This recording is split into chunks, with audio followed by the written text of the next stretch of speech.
Class is now in session. I'm Professor Hockey, and today we'll be discussing Game 33 of the regular season between the San Jose Sharks and the Arizona Coyotes, in which the Sharks have lost 4-0.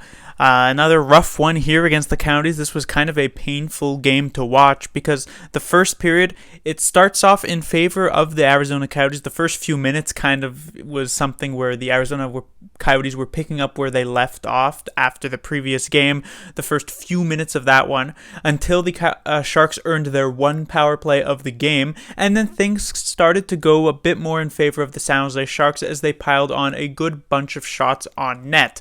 The major problem is that not many of these shots were actually necessarily that dangerous. Maybe a couple in that last portion of the first period. And the thing is that the Sharks were playing against a goaltender who was playing on the second half of a back-to-back, and to be fair, Adin Hill, who was the goaltender, didn't really have to do all that much in the first game, so he wasn't necessarily going to be that tired coming into the second game, but still, it was an opportunity to try and abuse a position for the Coyotes where they're dealing with a lot of injuries right now, and they just couldn't really do much of that. Adin Hill did not have to be all that great in this game to earn a shutout for himself, because once the first period was over, the second period came along.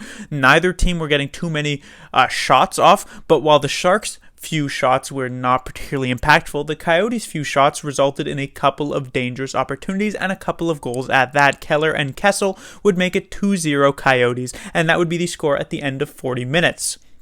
Then we would come into the third period. Was a Sharks comeback possible? Absolutely. It's not unheard of, not at all, really, to be able to score 2 goals to tie up a game.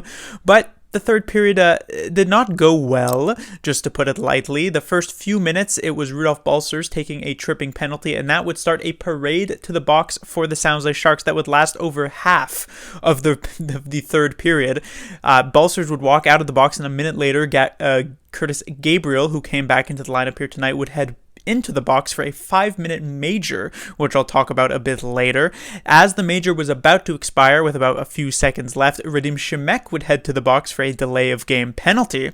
And then as that penalty would expire, a few seconds later, the Coyotes would score a goal. That would be Kessel's, his second of the game, the Coyotes' third to take a 3-0 lead. Booner would challenge it for a second straight game, and honestly, while his challenge yesterday I didn't think was very good, it didn't really seem like Lawson Krause necessarily interfered with Martin Jones that much. Here tonight, I was actually relatively surprised the goal didn't end up getting called back. Kessel absolutely did push Devin Dubnik's pad pretty significantly, but in the end, it gets called. The call on the ice ends up standing. It's a good goal, and the Sharks again get a penalty because of the failed challenge. They would spend another 2 minutes in the box, and by the time all of those penalties would expire, the Sharks would be in the hole by 3 goals, and with only a few minutes left in that period, so they would end up losing it, adding in the empty net for the hat trick from Kessel to win 4-0.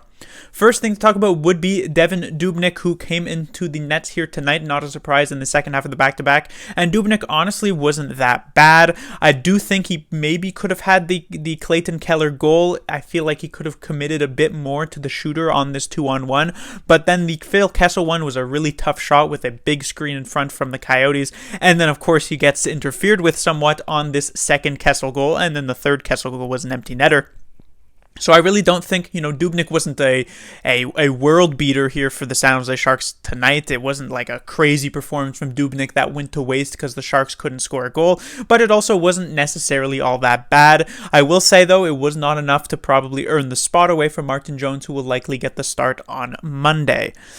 Next thing to talk about would be Rudolph Balcers, who I thought had a pretty impressive game here tonight. Obviously, he did end up starting the parade to the penalty box, but I don't necessarily blame him all that much for taking a penalty, as that's something that every player at some point is going to end up doing. And I thought on the offensive side of things, Balcers was a pretty effective forward for the San Jose Sharks. Now, when I say pretty effective, that is relative to how the Sharks looked in general here tonight. I don't think anyone on the Sharks forward-wise here tonight was insane offensively or even good offensively. But I do think if you were to sort of rank the forwards for the San Jose Sharks tonight, Balcers would be near the top because he did have a couple of nice opportunities, probably one of the better chances in that first period on Adin Hill to maybe get the Sharks on the board. And maybe if they had scored that first goal, this game would have looked somewhat different.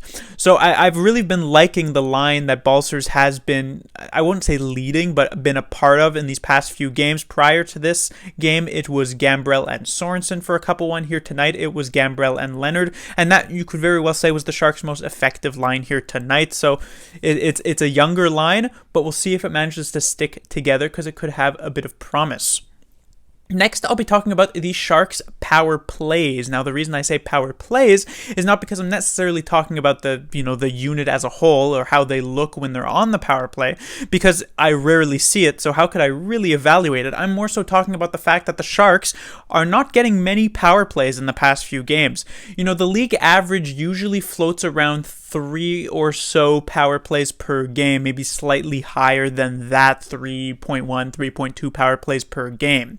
If you take a look at the Sharks' last 8 games, those are the 2 against the Coyotes, the 2 against the Kings, the 2 against the Blues, and the 2 against the Golden Knights, the Sharks have a total of 15 power plays over their 8 games, meaning the Sharks are actually averaging less than 2 power plays per game over these last couple of weeks. Now, you could throw out the accusations that, the referees still have a personal vendetta against the San Jose Sharks for what happened in the 2019 playoffs where they called that 5-minute major against the Golden Knights and they missed that hand pass against the St. Louis Blues. But in the end, if you look past something like that, you kind of just have to say that the Sharks, maybe they just need to be pushing a bit more and forcing the other team to take these penalties. Yes, there have been missed calls. Yes, the Sharks should absolutely have had more than 15 power plays during this time. But in the end, unless there really is some sort of vendetta against the Sharks, out of the 31 teams in the NHL, the Sharks in particular do not deserve any power plays. You have to say that maybe there just needs to be a bit more work done by the San Jose Sharks to actually be able to force players into the box on the opposing team, because this power play that, yes, it hasn't looked very good, but it's kind of hard to blame them for not looking very good because besides in practice, I guess, which isn't all the time because of the fact that the schedule is so compressed, you don't want to continuously have practices. You're going to get some days off here or there. Considering that fact, the Sharks power play gets very little time to actually try itself out, especially in actual game real time. And finally, I'll talk about Curtis Gabriel. He was out of the lineup for a couple of games, and he ends up returning here tonight. It was, a lot of people were saying that they were hoping that Gabriel would make his way back into the lineup, that the previous game against the Coyotes, the one yesterday, the Sharks just lacked energy, and the Coyotes were taking liberties, like we saw the Nick Schmaltz hit against Radim Shemek that he ended up getting fined $5,000 for. That people were saying that the Coyotes were taking liberties, the Sharks were energyless, and so Gabriel needed to come into the lineup and energize this team. Well, at the end of the day, the Sharks get shut out. They lose 4-0 to the Coyotes, and I don't think Gabriel really did much of anything, and you could say was a bit more of a negative in this one. He gets into a fight with John Hayden of the Arizona Coyotes, and it was barely a fight, if we're being honest. At least he didn't get trashed like he did in the fight against McDermott a couple games ago, but it was more so of a hug fest, I guess you could say, in this fight. And then later on in the third period, he was a big part of that parade to the penalty box with his 5-minute major. It wasn't a hit to the head, so I don't think there's anything there, but it was an extremely late hit and just a very dumb and stupid hit to go for at that time.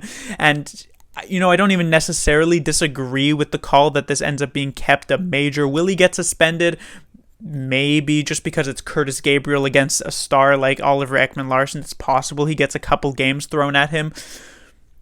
But honestly, I would probably be quite happy if he gets suspended. I'm really tired of the Curtis Gabriel experiment anymore. He can't really play hockey, and there's no actual proof that him being in the lineup is somehow preventing the other teams from going for bigger hits and somehow energizing the San Jose Sharks. It's not as though with Curtis Gabriel in the lineup, the Sharks are 8-0 or 7-1. He was in a lineup in every single game against the Golden Knights, and the Sharks have lost every single game against the Golden Knights. So I don't really know where that narrative really came from. I don't think the Sharks' energy levels depend on whether or not Curtis Gabriel can play 5 minutes on the night. To me, it's just there are so many different players that the San Jose Sharks could play. I'm not saying that they're significantly better than Gabriel and are going to be giving the Sharks a significantly better chance of winning night in, night out. But when players like Shemilevsky or Gregor get benched, or Alex True, these players get benched so that Curtis Gabriel can sort of run around for a bit every night, it's just something I completely disagree with. But that will do it for this review. The Sharks will be back in action as they'll take on the Minnesota Wild on Monday. So it's certainly not getting any easier. If the Sharks are having trouble here with the Coyotes, I can't imagine how they'll look against a better team in the Minnesota Wild. We'll see if the Sharks can actually get back in the win column. Class dismissed.